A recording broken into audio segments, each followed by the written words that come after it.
This is a presentation recorded for the 2015 conference of the Latin American chapter of the International Society of Pharmacovigilance that unfortunately I could not attend in person. So, depending on your time and the day, I wish you a very good morning or a good afternoon. In the next approximately 30 minutes, I would like to share some thoughts with you on the unique value of the oldest tool that we have in pharmacovigilance, single spontaneous reports. First of all, I would like to thank my colleague, Dr. Geraldine Hill, who has created and shared some of the slides that I'm going to use in this presentation. At the beginning of modern pharmacovigilance, we all relied on spontaneous reporting alone, but in the meantime, many more data sources and methods have been opened and developed, which makes it sometimes hard to choose the appropriate one or the best one, and at the same time makes it easy to dismiss all the methods that may not look so fancy. So, besides spontaneous reportings, nowadays everybody talks of targeted reporting, intensified adverse drug reaction reporting, record linkage methods, electronic health record mining, court event monitoring, and other kinds of pharmacoepidemiological studies. This pharmacovigilance spectrum is rather broad, and all these methods cover it. So we have spontaneous reporting, we can proceed to intensified adverse drug reaction reporting, targeted reporting, court event monitoring, electronic health record mining. In spontaneous reporting, the degree of suspicion must be very high for somebody to report an event observed in a patient treated with medication.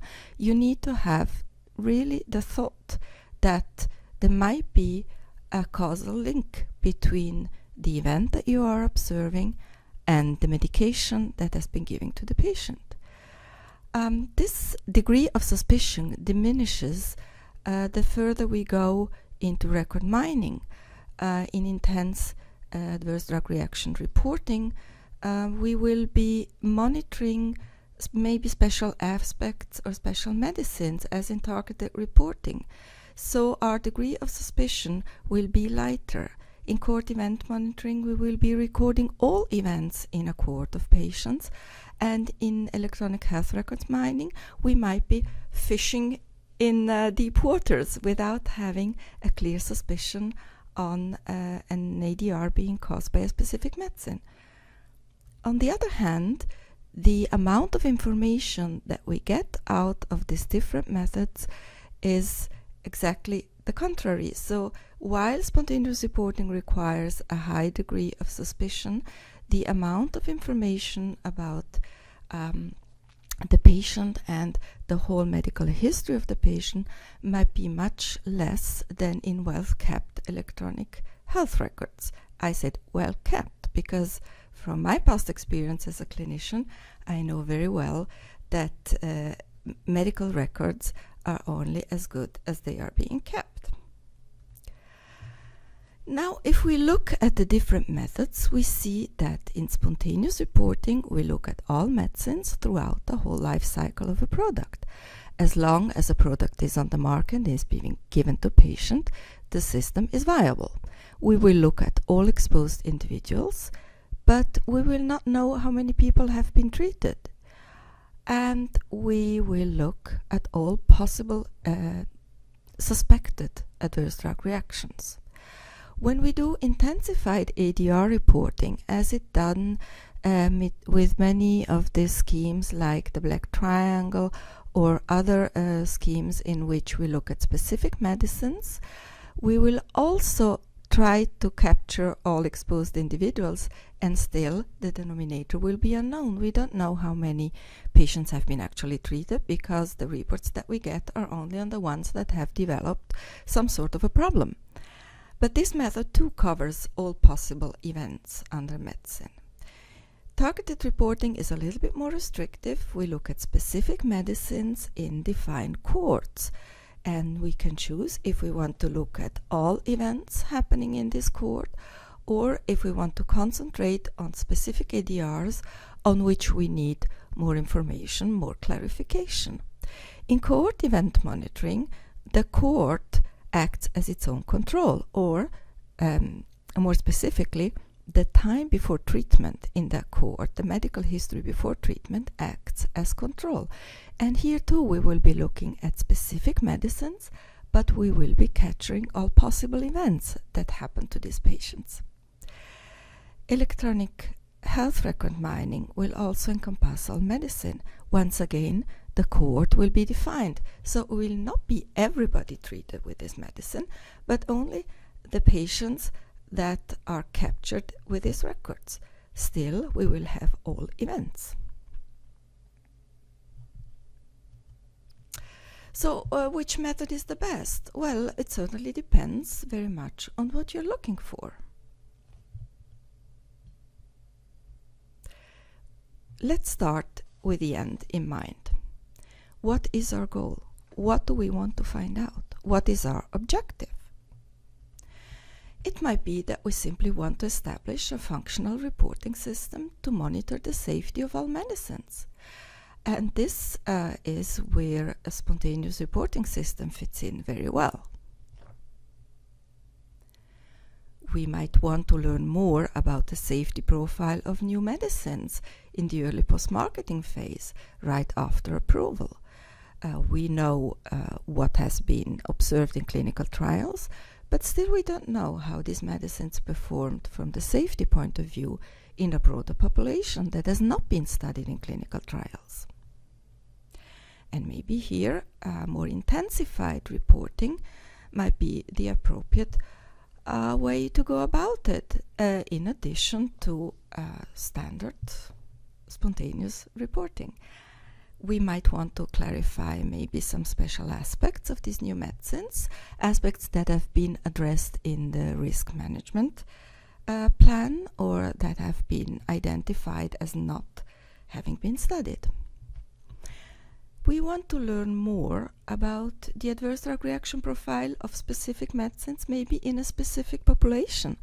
And by specific population, it might be a ethnic group, a geographical group, it might be an age group, or it might be in patients with a specific conditions or in a specific stage of life.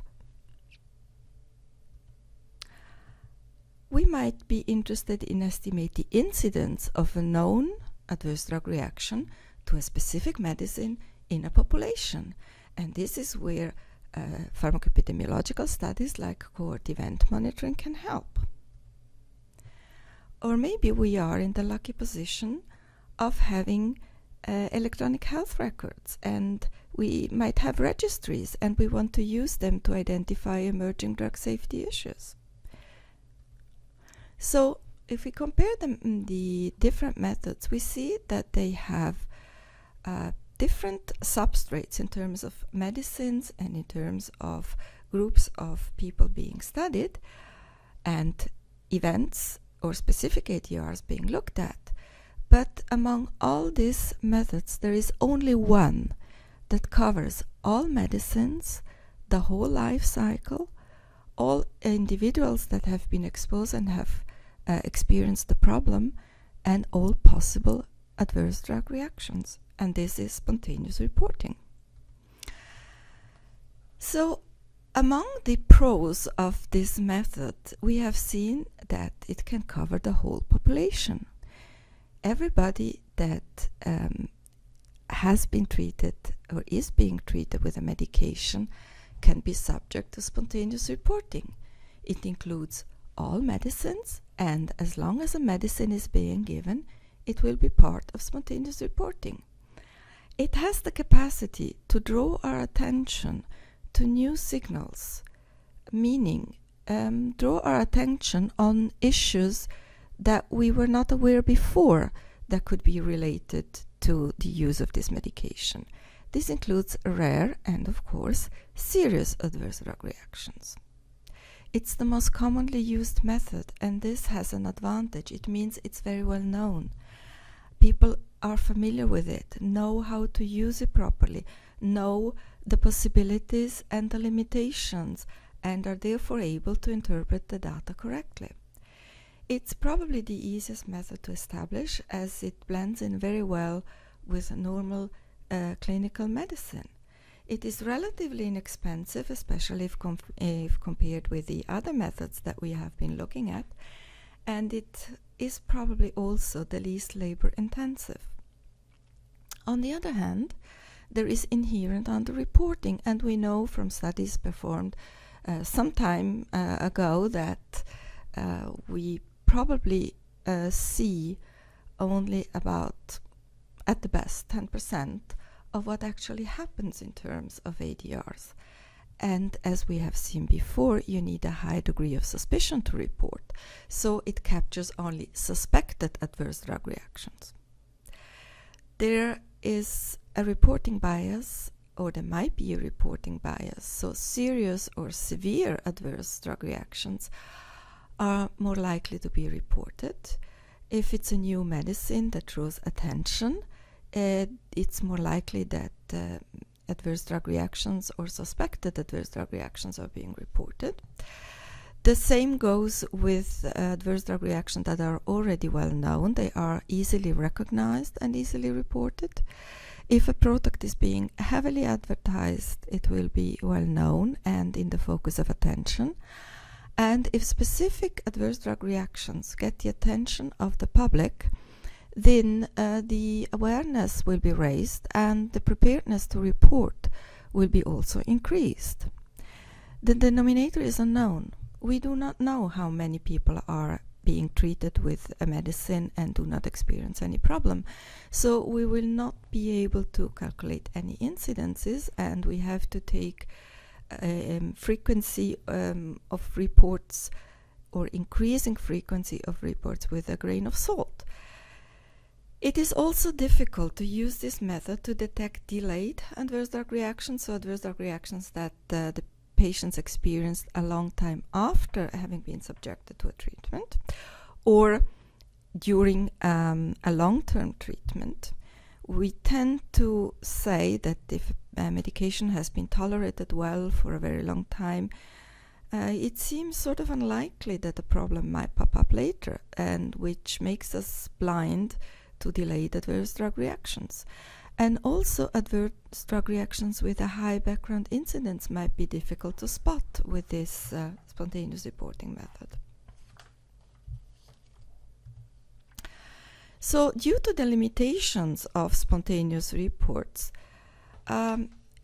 individual case reports will not provide incidence of adverse drug reactions, and they will not allow us to accurately compare safety profiles of different products due to the fact that they might be subject to other reporting bias or to different reporting biases. But does this really make them an extinct species? Spontaneous reports have a unique value. They tell us stories. They usually come with a narrative. And it's the narrative that captures our attention. The story being told. It's not only the information that is in it, but it is how a reporter tells us a story. And if we read it, we might start to wonder, well, not only what is this person trying to tell us, but also why was this important enough for this person to try to catch our attention and to go to the trouble and take the time to report to us. So, individual case safety reports tell a story, but does that make them anecdotal evidence, as some people have been arguing? Let's look at an example. We have an 18-year-old woman. This is a narrative from a report. She is a non-smoker training to be a ballet dancer, and she started on a combined hormonal oral contraceptive of the 4th generation on March the 3rd, 2013. At the beginning of May of the same year, she complains of shortness of breath, cough, chest pain, and malaise. She goes to her family doctor, and the doctor suspects a viral respiratory infection and prescribes cough drops. Her condition does not improve over the next few days, and this is when a bacterial chest infection is suspected and an antibiotic therapy is started. Less than 24 hours later, this young lady collapses and dies on the way to the hospital, and an autopsy performed later reveals multiple pulmonary embolism. This is the narrative of an individual case safety report. Now, where's the story? There is a combined hormonal oral contraceptive that is being started on a date, and not too long after that, there are symptoms: shortness of breath, cough, chest pain, and malaise. At the end, this is diagnosed as multiple pulmonary embolism. So everything seems clear. Isn't that an old story? We've heard that since the 1970s. A woman on the contraceptive pills suffers thromboembolic disease. Is there anything that catches our attention if we've been there for a long time and we have followed all the pill scares and all the discussions of the 1970s? Well, is that really the whole story that this reporter is trying to tell us? What about the fact that this lady is 18 years old? She's very young. She's a non-smoker. She's training to be a ballet dancer, which means she's fit as a fiddle. She starts her oral contraceptive on the beginning of March, and it's 2 months later that she shows her symptoms. And what we see is that her doctor suspects that she has a viral respiratory infection. Her doctor does not suspect pulmonary embolism. The condition does not improve over the next 5 days, and the next misdiagnosis is being made: a bacterial chest infection. She's given antibiotics. So, the second story here is that a young woman on the contraceptive pills since 2 months suffers thromboembolic disease. The condition is misdiagnosed as a respiratory infection, and adequate treatment is delayed, and this leads to a fatal outcome. Now, we have to be aware that pulmonary embolism is a difficult diagnosis, and it's not immediately suspected when a very young, healthy patient shows non-specific symptoms. So what is the signal here? Well, it certainly is thromboembolic disease under hormonal contraception, but there is another signal that should really catch our attention as pharmacovigilance people, that healthcare professionals, despite all the discussions that we had in the 1970s, and the consumers are not aware that there is an increased risk of thromboembolic disease under hormonal contraception.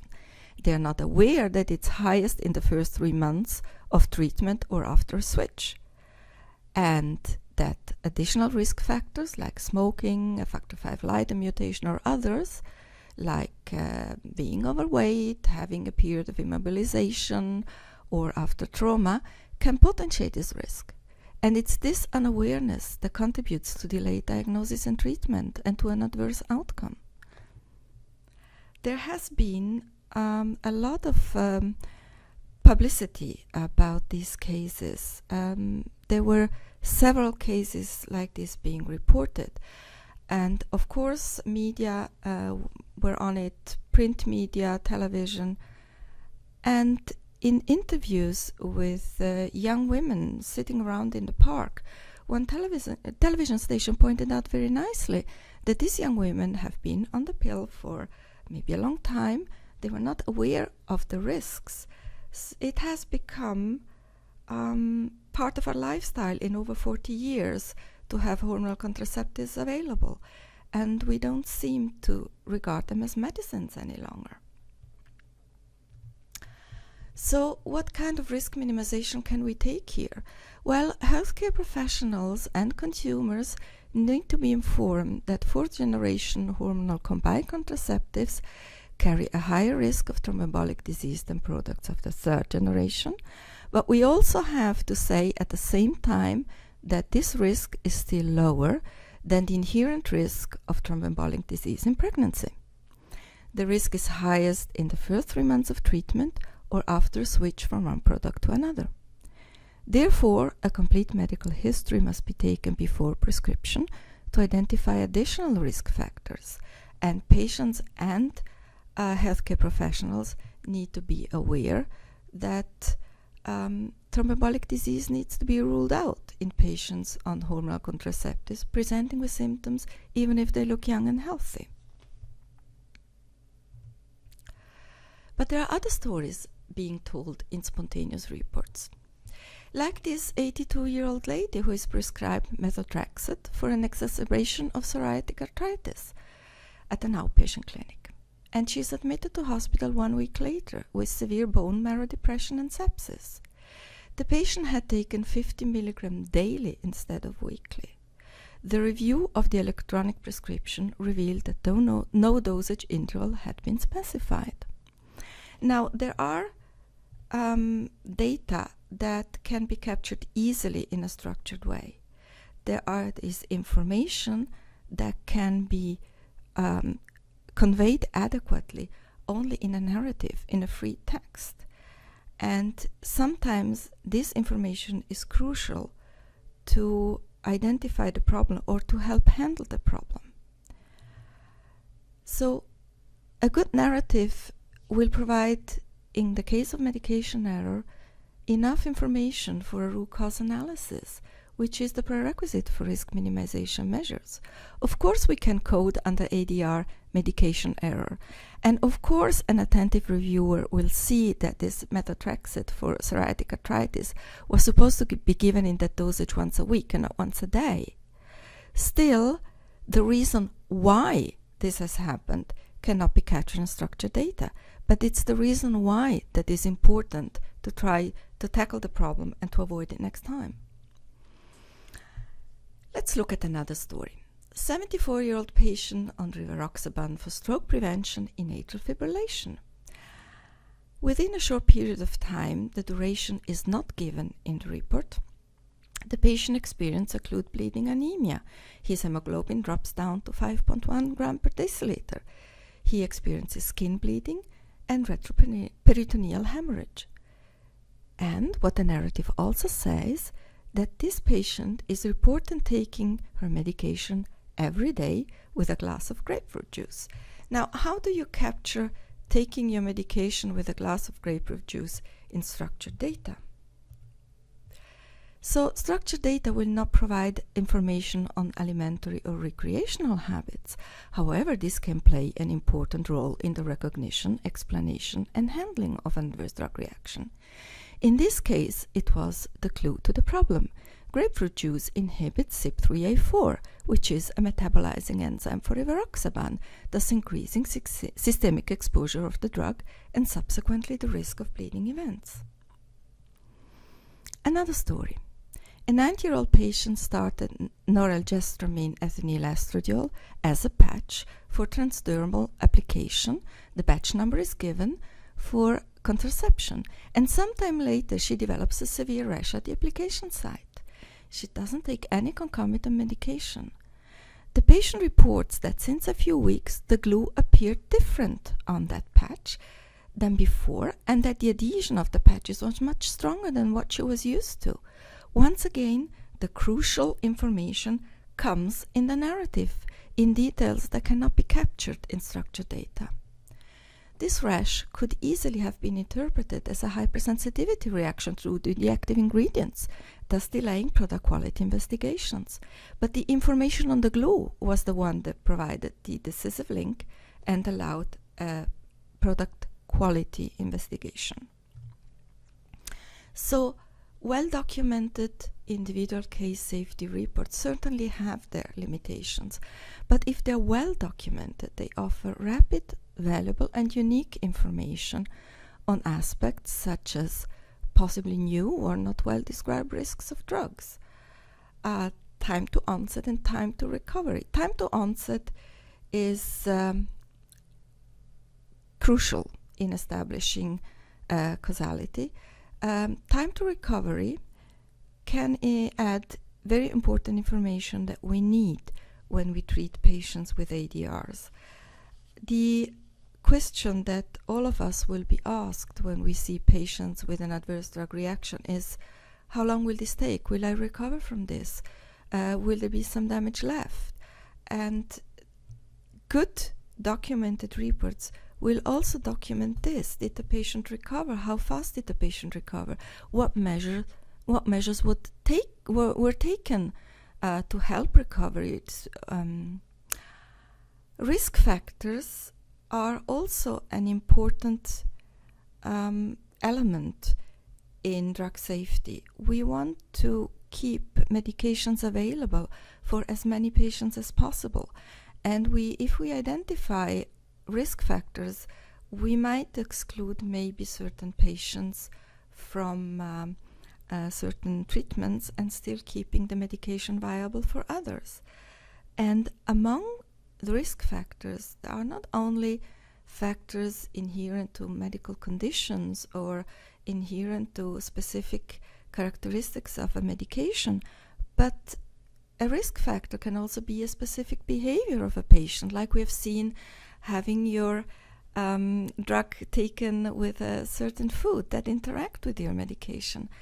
And especially where behavior comes in, where recreational habits come in, it becomes very difficult to capture them in any other way than with a good narrative. And I think that one of the most valuable aspects of individual case safety reports is the aspect of drug usage, which is becoming increasingly important. Irrational use of medicines, irrational prescription, where I do not want to equal irrational use with off-label use, because off-label use might have a very rational base. Medication errors, the information that we get, what has gone wrong, allows us to tackle the problem and try to prevent it another time. Irrational use might require more information of healthcare professionals or the public.